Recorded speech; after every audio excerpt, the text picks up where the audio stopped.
Salam, tak tergoyahkan. Mari kita bangun keberanian melalui damai sejahtera di tengah badai.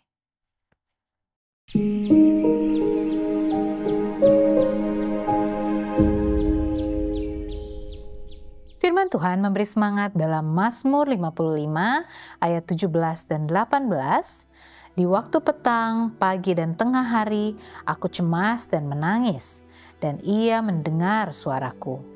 Ia membebaskan aku dengan aman dari serangan terhadap aku, sebab berduyun-duyun mereka melawan aku. Pada tanggal 3 Februari 1943, sebuah torpedo menghantam SS Dorchester di Atlantik Utara. Dipenuhi dengan para tentara Amerika, kapal pengangkut itu dengan cepat terisi banyak air dan condong ke kanan. Kekacauan terjadi di kapal. Radio mati, orang-orang berlari ke sana kemari karena panik. Banyak yang terlepas dari pegangan tanpa jaket pelampung.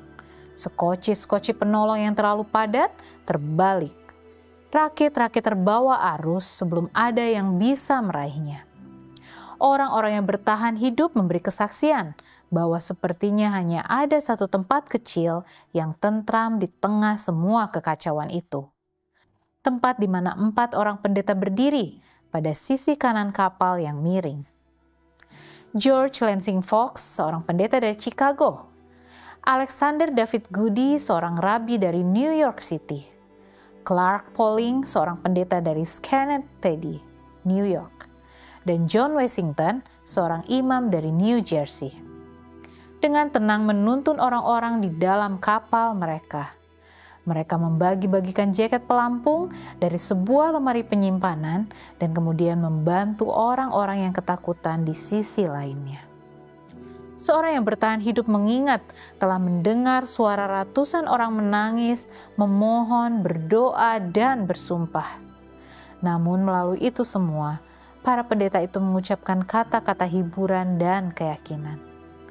Suara-suara mereka adalah satu-satunya yang membuat saya tetap bertahan, katanya.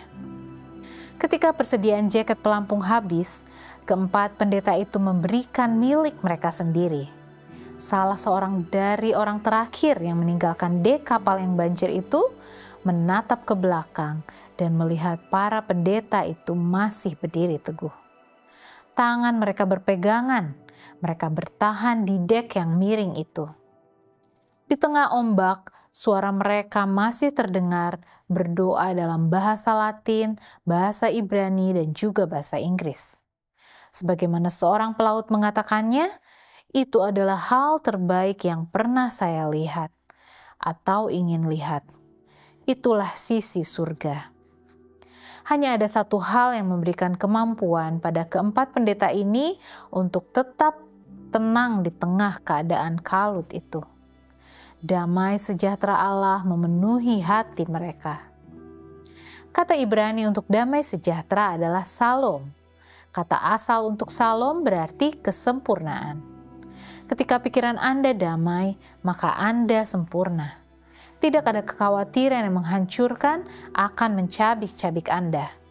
Tidak ada rasa takut yang merusak, yang akan merusak sukacita Anda. Dalam tiap keadaan, Allah memberikan kepada kita karunia damai sejahteranya. Manusia yang berdamai dengan Allah dan sesamanya manusia tidak dapat dibuat sengsara.